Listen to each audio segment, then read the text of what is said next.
Robert Matthews checked his watch for the third time as he carried the last suitcase into their beachfront villa. The journey had been long, a 6-hour flight followed by a winding drive along coastal roads.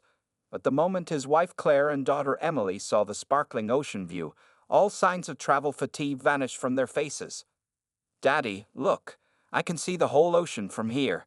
5-year-old Emily pressed her small hands against the glass doors that led to their private patio. Her dark curls bounced as she jumped up and down with excitement. Claire wrapped her arms around Robert from behind, resting her chin on his shoulder. "You did good, Mr. Matthews. This place is even better than the photos." Serenity Beach Resort lived up to its name. Located on a secluded stretch of coastline, the luxury resort offered everything the Matthews family needed for their 10-day vacation.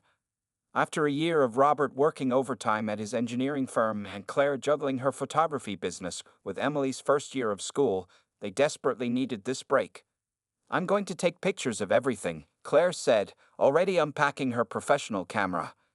Photography had started as her hobby, but had grown into a small business over the past few years.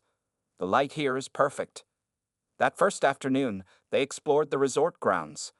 Emily squealed with delight when she discovered the children's pool with its gentle slide and floating toys. Robert made mental notes of the tennis courts and gym he probably wouldn't use, while Claire couldn't stop commenting on the beautiful gardens that surrounded the property. "The restaurant is open until 10 p.m., and there's room service 24 hours, Robert read from the welcome booklet as they walked. "And there's a kids' club if we want some alone time." "No kids' club," Emily declared firmly, grabbing both her parents' hands. "I want to stay with you and Mommy." Claire laughed, swinging their daughter's hand. "At least for the first few days, sweetheart. Let's stick together." As the sun began to set, they made their way to the beach. The sand was soft and warm between their toes. While Robert set up their beach towels, Claire helped Emily collect seashells along the shoreline. The little girl's delighted laughter carried across the beach. "Watch me, Daddy," Emily called out as she attempted to build her first sandcastle. Robert joined her, showing her how to pack the sand firmly into the plastic molds they brought. Claire captured everything with her camera, Emily's concentrated expression as she decorated her castle with shells, Robert's relaxed smile that had been missing for months, the golden sunlight painting everything in warm hues. "This is going in our family album," Claire said, reviewing the photos on her camera's display. "A perfect start to a perfect vacation."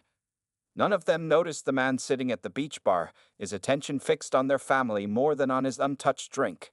He made a brief call on his phone, speaking quietly while keeping his eyes on Claire and Emily. That evening, they ate dinner at the resort's seaside restaurant. Emily fell asleep before dessert arrived, her head resting on Robert's lap. He stroked her hair gently, feeling truly at peace for the first time in months. "I think this was exactly what we needed," he whispered to Claire over their sleeping daughter. Claire reached across the table to squeeze his hand. "The next 10 days are going to be amazing. Nothing but family time and making memories."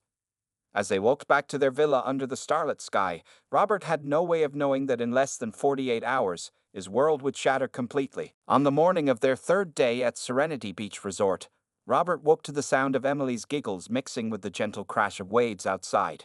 Claire was already up, helping their daughter into her swimsuit. "Morning, sleepyhead," Claire said, noticing Robert stirring. The manager called. "Something about our special dinner reservation for tonight. He asked if you could stop by the front desk this morning." Robert yawned and checked the time, 9:17 a.m. "I'll go after breakfast." "What are you two planning?" "Beach time," Emily announced, twirling in her bright pink swimsuit with little starfish designs. "Mommy's going to help me build a big sand castle today." After a quick breakfast on their patio, Robert kissed his girls goodbye. "I'll be back in 20 minutes. Wait for me before you go to the beach, okay? We'll just gather our beach supplies," Claire promised, snapping a photo of him with bedhead and bare feet. "Hurry back." Robert threw on a t-shirt and sandals, then walked to the front desk. The morning was already warm, with resort staff setting up lounge chairs by the pool. He nodded at a gardener trimming the hedges near their villa. At the front desk, confusion greeted him. The manager, Mr. Sanchez, had no record of calling their room about any dinner reservation. "That's strange," Robert said, feeling a small knot form in his stomach. My wife said you called about 15 minutes ago. Mr. Sanchez checked the phone logs. No calls were made to your villa this morning, sir. The knot in Robert's stomach tightened. He thanked the manager and walked quickly back to their villa, trying to calm his growing unease. Probably just a misunderstanding. Maybe Claire had dreamed it or Emily had been playing with the phone. But when Robert pushed open the door to their villa, he was met with silence. "Claire? Emily?" he called out. Their beach bag was gone. So were their towels and Emily's little bucket of sand toys. Robert stepped onto the patio, expecting to see them heading toward the beach. The path was empty. He walked to the beach, scanning the shoreline for Claire's red swimsuit or Emily's pink one. Other families were setting up for the day, but his family wasn't among them. 20 minutes of searching turned into 40.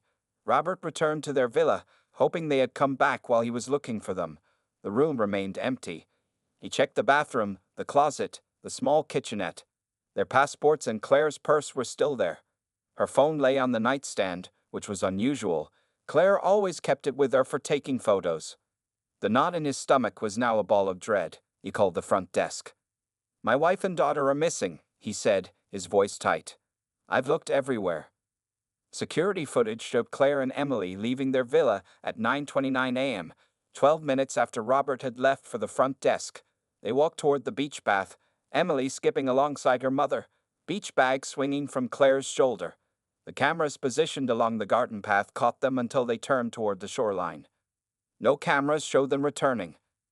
By nightfall, Serenity Beach Resort had transformed from paradise to nightmare. Police officers combed the property while Coast Guard boats searched the waters. Guests gathered in hushed groups, watching as officers used flashlights to search the nearby woods. "When was the last time you saw them?" a detective asked for the 5th time. "I told you," Robert said, his voice hollow. "At breakfast. She said you called about a dinner reservation." "And there was no call," the detective noted, watching Robert carefully. "No." Robert's eyes burned from crying and lack of sleep. "Someone lied to get me out of the villa." A female officer approached with a plastic evidence bag. Inside was Emily's starfish hairclip, found half buried in sand at the far end of the beach where the resort property met public land. As night deepened, Robert sat alone on the patio, staring at Claire's camera. The last photo showed him walking away from the villa, unaware that it would be the final image of their perfect family vacation. 2 weeks after Claire and Emily vanished, the search operation at Serenity Beach Resort officially scaled back. Robert refused to leave. He moved from their cheerful villa to a smaller room, turning the original accommodation into an unofficial investigation center. "Mr. Matthews, we need to discuss some difficult possibilities," Detective Ramirez said one morning. Dark circles under her eyes matched Robert's. "We'd interviewed every guest and staff member who was here that day. We've searched every inch of this resort and 5 miles in each direction." Robert stared at the map on the wall, now covered with pins and notes. "Someone took them. They didn't just disappear." "That's what we believe," Ramirez agreed carefully, "but we need to consider who would have a motive." The unspoken question hung in the air. Throughout the investigation, Robert had noticed how the questions gradually shifted. At first, they asked about Claire's habits, Emily's routine. Now they asked about their marriage, about money problems, about life insurance policies. "You think I did something to my own family?" Robert finally asked, his voice breaking. "We have to explore every angle, sir." Ramirez's tone was professional, but her eyes held sympathy. "Phone records show your wife was messaging someone regularly in the weeks before your trip. Someone not in her contact list." This was news to Robert. "What messages?" "The content was deleted. Only the connection logs remain." That afternoon, Claire's parents arrived at the resort. Their grief quickly turned to suspicion when police shared their concerns. "She would have told me if there were problems," Claire's mother insisted, though she wouldn't meet Robert's eyes, unless she was afraid to. The comment stung worse than any direct accusation. Robert's own parents arrived the next day, defending him fiercely, creating a painful division between the families as the investigation continued to yield nothing substantial. A month after the disappearance, a local fisherman found Claire's camera washed up on a beach 2 miles down the coast. The memory card was missing, the battery compartment open.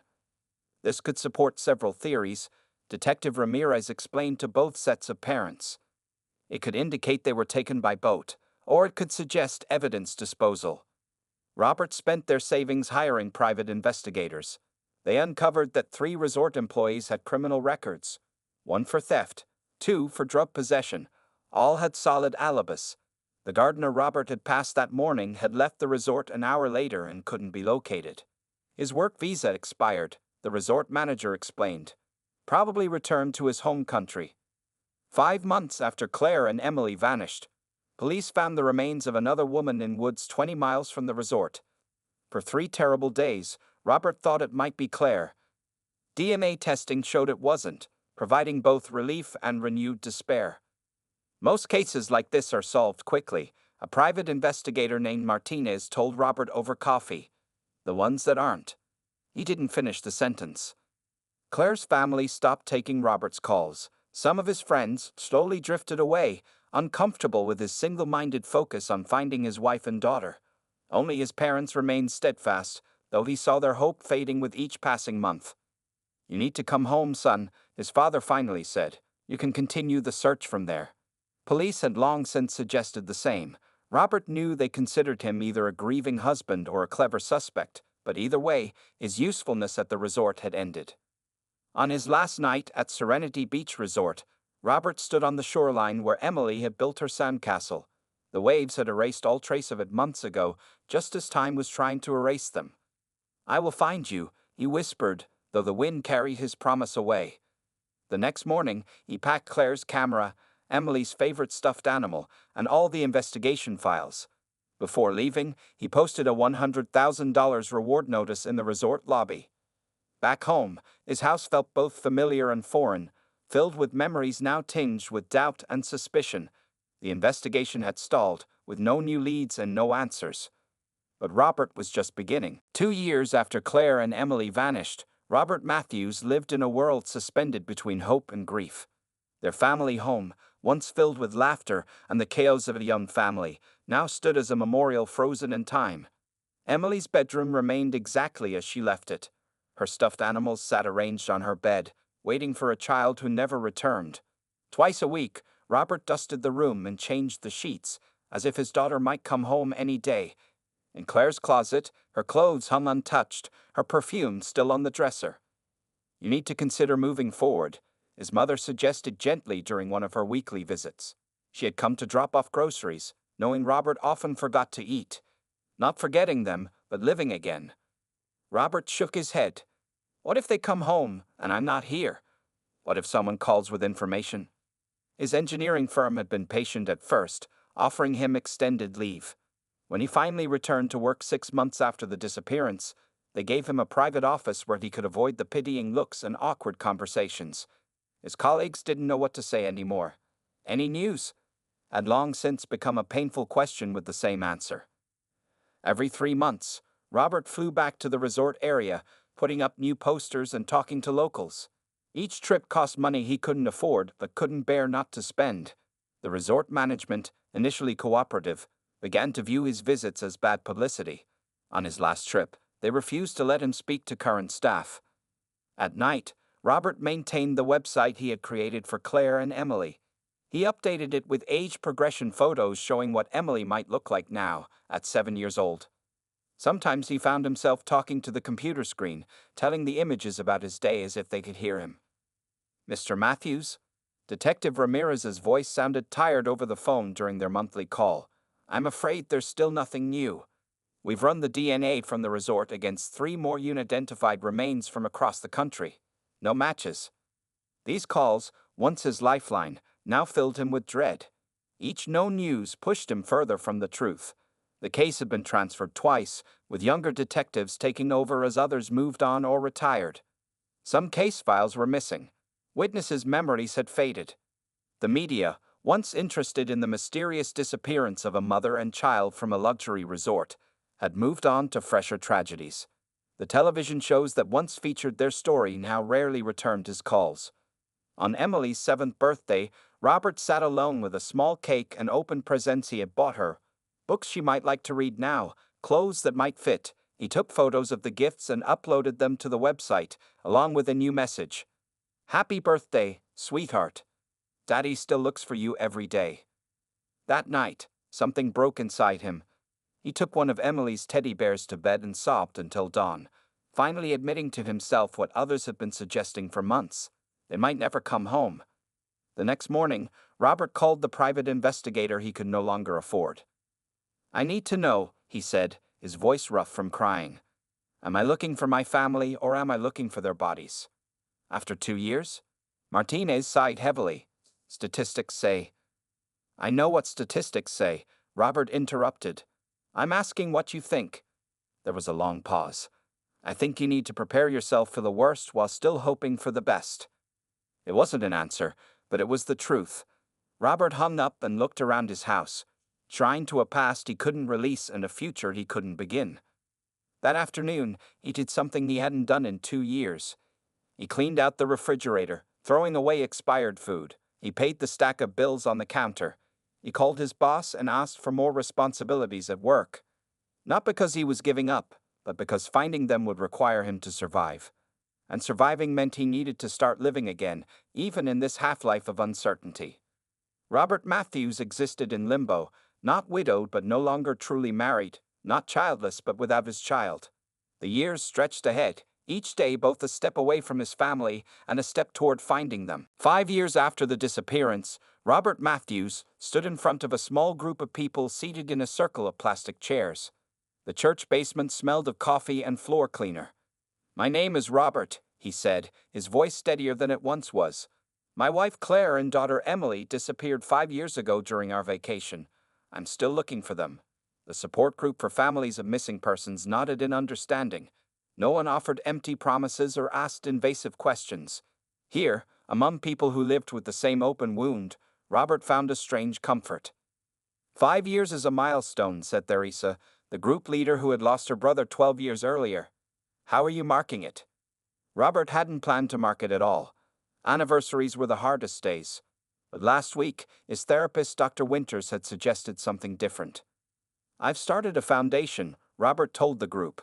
"The Claire and Emily Matthews Foundation. Will help families with resources during searches, hotel costs, private investigators, legal support." What he didn't say was that the foundation also gave him purpose. His engineering job paid the bills, but this work felt meaningful. He had become an unwilling expert in missing persons cases, and now he could use that painful knowledge to help others. Back at home, Robert opened his laptop to work on the foundation website. His phone buzzed with a message from Sarah, a woman he had met through his therapy group. "Still on for coffee tomorrow?" her text read. Robert hesitated before replying. Their coffee meetings had gradually evolved from friendship into something more complicated. Sarah was kind and patient, understanding in ways only someone who had experienced loss could be. Her husband had died of cancer 3 years ago. "Yes, 10 a.m. at Riverfront Cafe," he wrote back. Dating felt like betrayal sometimes. Other times, it felt like healing. Dr. Winters called this ambiguous grief. Mourning without closure, living with questions instead of answers. "Claire would want you to be happy," his mother had told him when he mentioned Sarah. Maybe she was right, but the thought brought little comfort. Robert's phone rang. The caller ID showed Detective Morales, who had taken over the case last year. "Mr. Matthews," the detective said, his voice professional but kind. "I wanted to update you personally. We've completed analyzing the international database matches you requested." Robert held his breath. Every few months, he pushed for new searches, new technologies, new databases.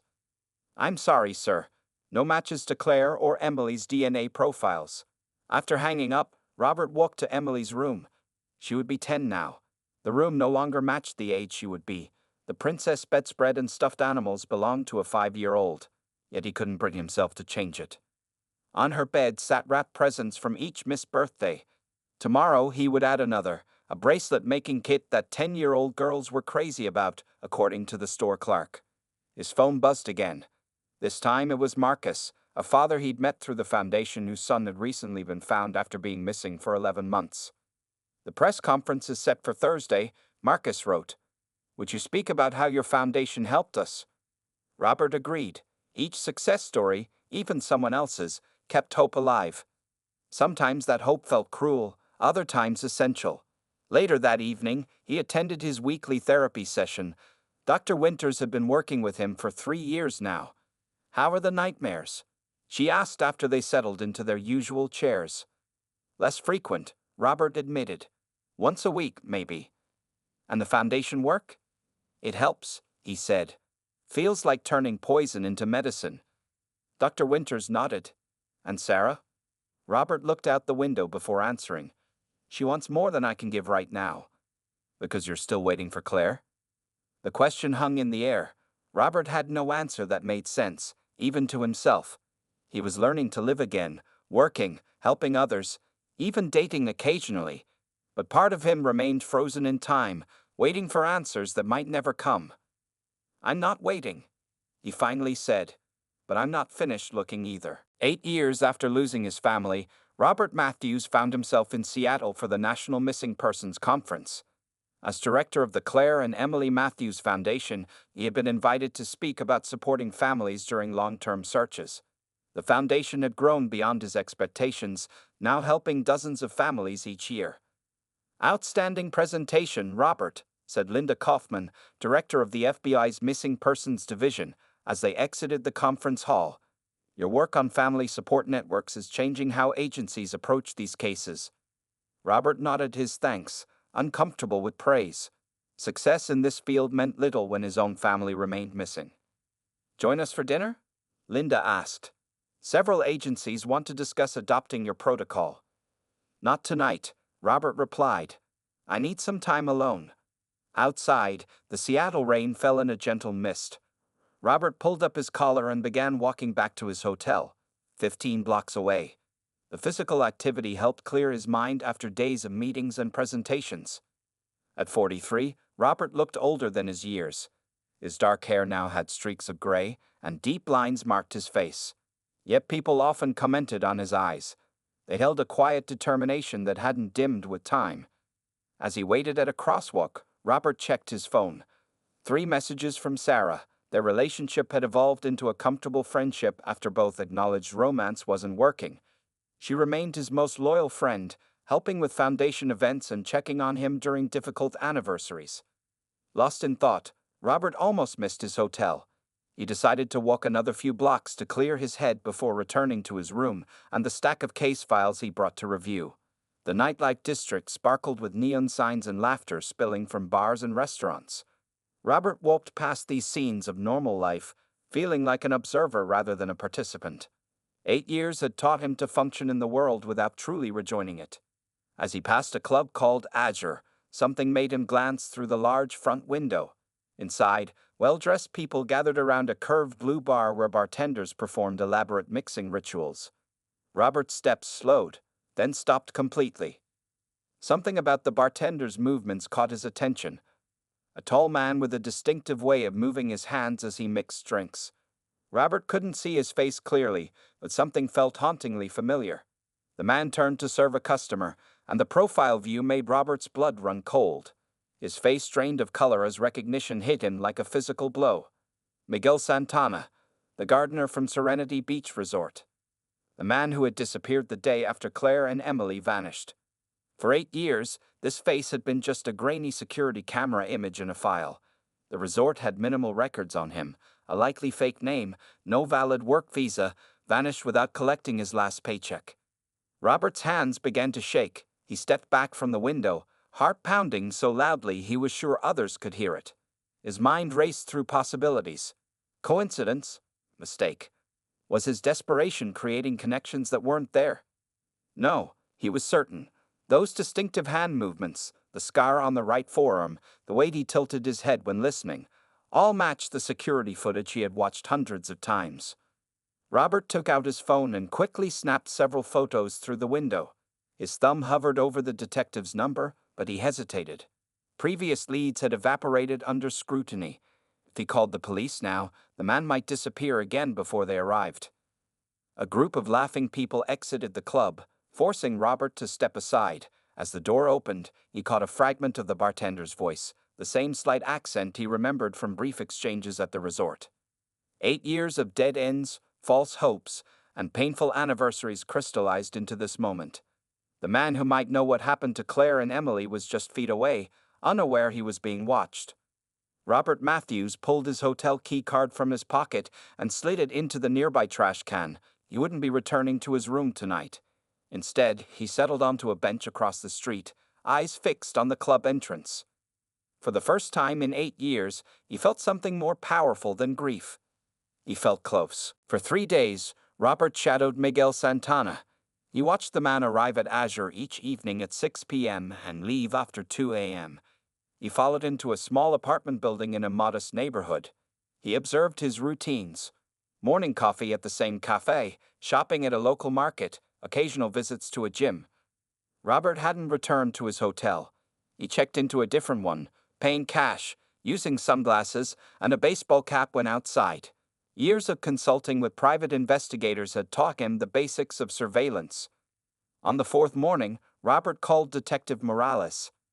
"I found him," Robert said, his voice tense. "The gardener from the resort." "Mr. Matthews," Morales responded cautiously, "we've been down this road before. Remember the waiter in Miami?" "This is different," Robert interrupted. "I've watched him for days. It's definitely him. His name here is Diego Vega, but it's the same man." After sending his photos and the club's address, Robert hung up. Detective Morales had promised to contact Seattle police. Robert saw the hesitation. The case was 8 years old. Jurisdictional issues would delay things.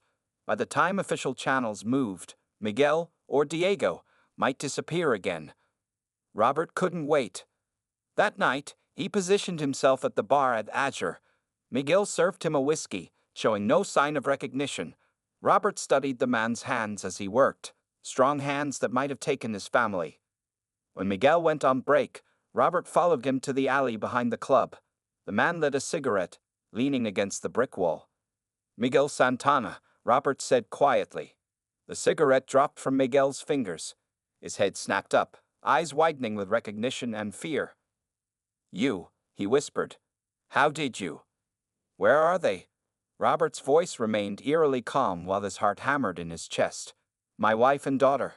What did you do to them?" Miguel glanced toward the club door, clearly calculating his chances of escape. "I'll scream that you kidnapped my family," Robert warned. "Everyone will hear, or you can talk to me now." Something in Robert's eyes, the accumulated pain of 8 years, made Miguel slump against the wall. "I didn't take them," he said, his accent thicker under stress. "I just made the call." "What call?" Robert stepped closer. "They paid me to report when families matched certain criteria. Americans, 1 child, mother who looked valuable." Miguel's words came faster now. "I just made calls. That's all. For money." "Who paid you? Who did you call about my family?" "A man named Victor. I never knew his last name." Miguel's eyes darted nervously. "He worked for someone who sold people. Rich people, good-looking women, young children who could be raised different." Robert fought the wave of nausea that threatened to overwhelm him. Human trafficking. Miguel nodded. "After your family, I couldn't do it anymore. When the police started asking questions, I ran, changed my name." "Where were they taken?" Robert's voice cracked. "There was a compound. In the mountains, about 3 hours from the resort." Miguel hesitated. "Victor is dead now. Gang fight 2 years ago. But the man he worked for, Ronaldo Diaz, he's still operating, I think." Robert pulled out his phone. "You're going to tell this to the police?" "All of it." "They'll arrest me." "Yes," Robert agreed coldly. "They will." Within hours, Detective Morales and Seattle police took Miguel into custody. His detailed confession provided the first real breakthrough in 8 years. The FBI joined the investigation, identifying Ronaldo Diaz as a major player in an international human trafficking network. Records found in a raid on his organization mentioned assets from Serenity Beach Resort, matching Claire and Emily's descriptions. "We believe your wife was transported to Eastern Europe," FBI agent Keaton explained gently in a sterile conference room. "The women were sold to wealthy clients or forced into other situations." "And Emily?" Robert could barely form the words. Agent Keaton slid a folder across the table. "Children under 6 were typically placed with families through illegal adoption networks." Wealthy couples who couldn't adopt legally. Based on her age and description, we believe she was sent here. The folder contained a photo of a compound in Switzerland, a school for girls. For the first time in 8 years, Robert had more than hope. He had a direction, a place to look. "We'll need your DNA again," Agent Keaton said. "International searches are complicated, but with what we know now." Robert stared at the photo of the Swiss school. "She'd be 13 now," he whispered. "Would she even remember me?" Robert stood outside the elegant stone building that housed the Collège des Alpes, an exclusive girls' school nestled in the Swiss mountains. Snow dusted the grounds, and distant peaks glittered in the morning sun. After months of diplomatic negotiations, DNA testing, and legal battles, this moment had finally arrived. "Are you ready, Mr. Matthews?" asked Agent Garcia, the FBI liaison who had accompanied him to Switzerland. Robert nodded, unable to speak. Inside this building was a 13-year-old girl who had once been his 5-year-old Emily, a child who had been living as Sophie Bergman, daughter of a wealthy German banker and his wife, for 8 years. The school headmistress, Madame Fournier, met them at the entrance. Her face showed the strain of recent weeks when her prestigious school had become the center of an international investigation. "And Sophie, Emily?" Robert asked, his voice catching. "She has been told a family friend is visiting. Nothing more." Madame Fournier's eyes softened. "She is a kind child, artistic, quite talented with music." Just like Claire, Robert thought, feeling a fresh wave of grief. The investigation had confirmed what he had long feared. 6 months after the kidnapping, Claire had been found dead by Russian authorities in a remote location. She had fought her captors, tried to escape multiple times. Her body had been identified through dental records but listed under a different name, her case disconnected from the resort disappearance until now. Claire had died trying to get back to them. Knowledge brought both agony and a strange peace. She had never stopped fighting. Robert followed Madame Fournier through polished hallways to a private sitting room. Through the window, he caught a glimpse of girls in navy uniforms crossing the courtyard. "Please wait here," the headmistress said. "I will bring her." Left alone with Agent Garcia, Robert wiped his sweaty palms on his pants. "What do I say to her?" "Hello, I'm your real father," seems cruel. The child psychologist advised taking it slowly. Garcia reminded him. "Build a connection first. The truth can come gradually." The door opened. Madame Fournier entered with a tall, slender girl with dark curly hair pulled back in a neat ponytail. Her eyes, Claire's eyes, surveyed the room curiously.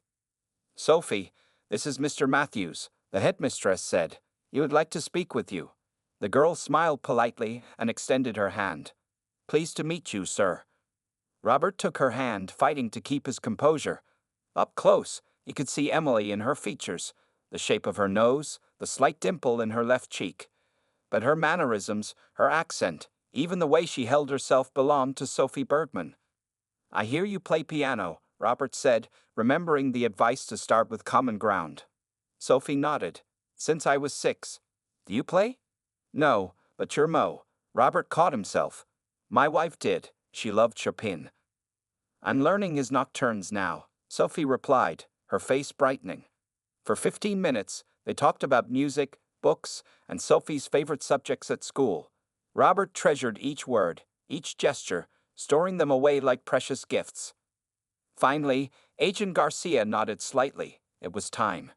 "Sophie," Robert said gently, "I have something important to tell you. Something about when you were very young." The girl's expression changed, as if she had been expecting this all along. "You knew me before the Bergmans, didn't you?" Robert blinked in surprise. "Yes, how did you know?" Sophie touched a small birthmark behind her ear. "I have dreams sometimes, about a beach, and a woman taking pictures, and a man carrying me on his shoulders." Her eyes studied his face. "Was that you?" The tears Robert had been holding back finally spilled over. "Yes," he whispered. "That was me." In the days that followed, Robert met with the Bergmans, who were devastated but cooperative once shown proof of Emily's identity. They had loved her as their own for 8 years, providing a good life while unknowingly participating in a terrible crime. The legal process would be complex. Psychological support for Emily essential. The Bergmans would remain part of her life, the only parents she consciously remembered. On his last day in Switzerland, Robert visited Claire's grave, recently marked with her true name. "I found her," he whispered, placing white roses on the stone.